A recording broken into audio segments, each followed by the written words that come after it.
We're here with Tamsin today from the Recovery Lodge. She's going to be talking to us, giving us a little bit of info and insight into her life. Tamsin, tell us all about yourself, who you are and what you do. Okay, my name is Tamsin and I'm an alcoholic. I am a support worker, key worker here at Recovery Lodge now, and I've been working here since January this year. Okay, tell us a little bit about your background. You're not ready. Tell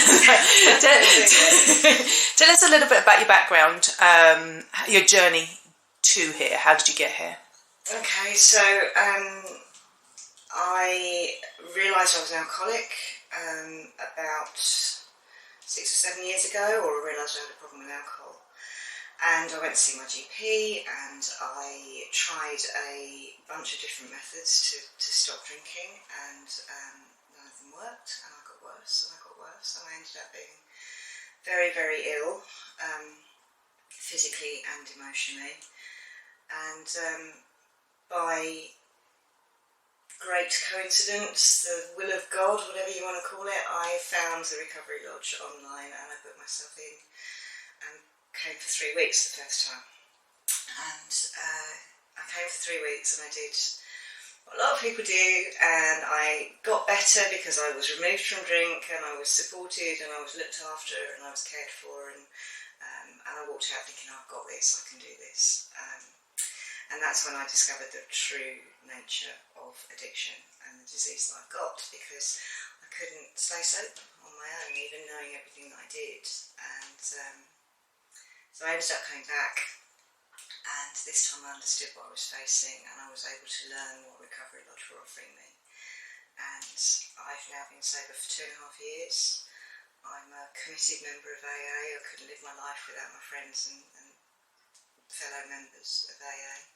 I do service, I do sponsoring, and now I have the privilege of working with people who are in the same place as I was, and I love it. So the very first day that you walked into the Recovery Lodge, which is your start of your recovery, can you tell me a little bit about that? How did it go for you? What was it like? Well, it was terrifying.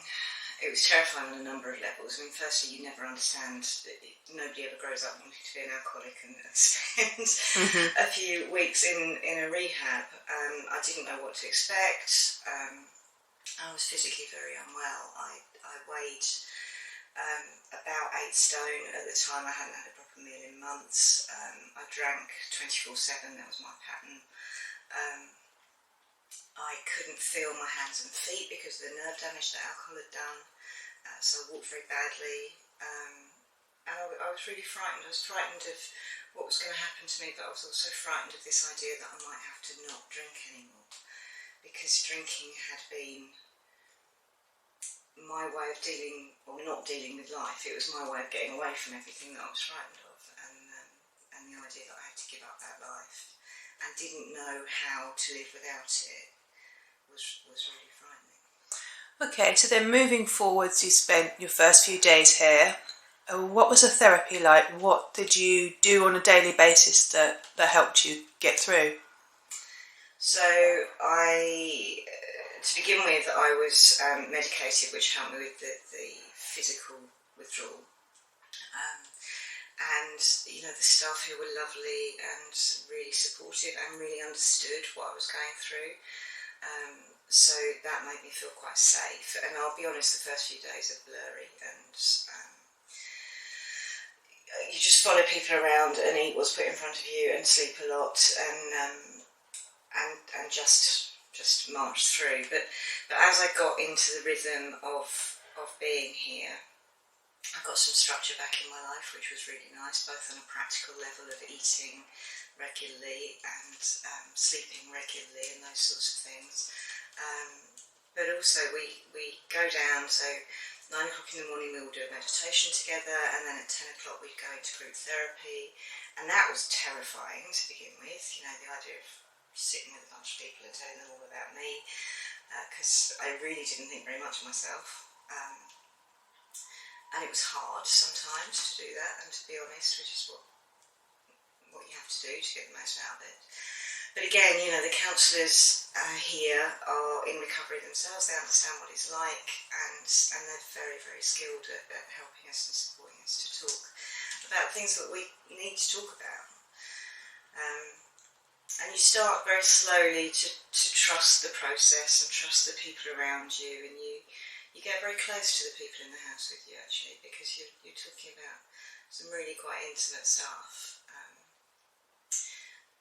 But it's not all horrible, funnily enough. We laugh a lot down there, when you start realising that you're not the only one who feels like this, you're not the only one who's going through what you're going through. That's an amazing feeling, because I think when you're in active addiction, it is so lonely, because you really feel like you're the only person in the world who's ever been this bad and done these awful things and let all their morals go and their life choices go. You feel like you're the only person who's ever done that, and I wasn't, and I'm not, and neither's anybody else. So talk to me a bit about family life then and family life now. Where are you at the moment, and who supports you outside of the Recovery Lodge? So I have a partner who I've been with since I was 21, and who, by some miracle, decided to stay with me through it. But we were on our knees in terms of our relationship, and he had said that he couldn't. I'd been detoxed under the NHS before, so he'd seen me get sober for very short periods of time, and he had said to me that he couldn't do this anymore. In terms of my own family, it's only my dad is surviving. But he was obviously worried, and he didn't know what to do. He doesn't understand it, but all he could see was his little girl getting sicker and sicker. I have an amazing bunch of friends who've been incredibly supportive, but they don't really understand it. But my best friend took herself to Al-Anon and took my partner to Al-Anon. So actually, before I came here, so probably they understood more about what I was going through at that point than I did. And now, my relationship with my partner is brilliant. We've got the partnership back that we had when we first got together, and we can do things together. And I feel like I'm part of that team, and I'm pulling my weight, and I'm responsible, and I'm reliable, and those things that I used to pretend didn't matter to me, but actually did. My best friend is amazing. She's been on this journey with me, and we've both learnt stuff, and making, as part of the process, you learn how to own what you did and who you are, and make amends where it's possible, but then to forgive yourself and to hold your head up and just try and live the life that you want to, and be conscious of what's going on. So it means that, generally speaking, I can, at the end of the day, put my head on the pillow and know that I'm not a bad person, because I'm actually conscious and I'm present, and I know what I'm doing. So now you're on the team that run the Recovery Lodge. Tell me what you do and what your responsibilities are. So when I left here, this was what I wanted to do. And I used to work in big business and in an office and had quite a responsible job. But when I left here, I knew that I couldn't go back into that life and remain sober. I just couldn't understand how to bring those two things together. So I changed everything, which is not always advisable, but it was the right thing for me. And yeah, I knew that I wanted to work with other alcoholics, other addicts. But I also knew that I had to embed my own sobriety first. So I went off and did a number of jobs which were in the sphere of helping people, that it was in care or in care homes or whatever. And I learned some basics, and I learned some stuff about myself and about what I can and can't do, and whether I can do the messy stuff, because I needed to have some reassurance around that, and found out that I could. Literally, as I was getting to the end of a job, I said to my partner one night, this isn't right, this doesn't feel right anymore, I'm going to have to look for something slightly different, but I want to stay in care. And the next day, I got a text from a guy who works here, saying, we're looking for a support worker, are you interested? That's very much the way my life in recovery has been. I try and do my best, and I ask for help, and it just appears. So now I work mainly in the office, but because I'm in recovery myself, I can do support work with the guys who come in as well. So I do a lot of paperwork because there's always a lot of paperwork around this sort of stuff. But I also do key work in just sitting and helping on a one-to-one basis people to understand our programme and our book and the paperwork that we provide here that helps them get under the surface of the issues that have brought them to where they are.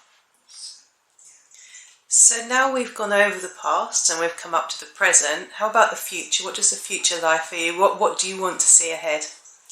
So there's in terms of home life, we've now established a little small holding, and that's going really quite well. So we're selling eggs and honey and pork and things, and that's going really well. So there's lots of development to do there. We are in the process of building a new house, so those things are happening, and all of these things were completely on hold while I was ill, and deeply frustrating to my partner because we've made these plans and we're going to do all these things. But that's all starting to come together, and I'm back at college as well. So I am training. I've literally just started training to be a counsellor, which is something that I've always been interested in. Something that even in my previous life in the office, people said, you really should look at this. You should look at going into this. So I've started that path as well, and hopefully, I'll be suited and I'll remember how to do academic work, which is, because it's been a while. Hopefully that path will continue. Okay, so there will be people that will be watching this video, and they will be in a place where you were, and they'll be frightened, and they'll be not in control. What's the one thing that you would say to them if you could go back and say this to yourself? What would you say to them now? You're not the only one, and there is help out there, and asking for help is not a bad thing. It is really hard. One of the many paradoxes of an addict in sobriety is that I had the lowest self-esteem in the world, and yet the biggest ego that wouldn't let me ask for help. But it is out there, and in asking for help, you help another addict to stay sober.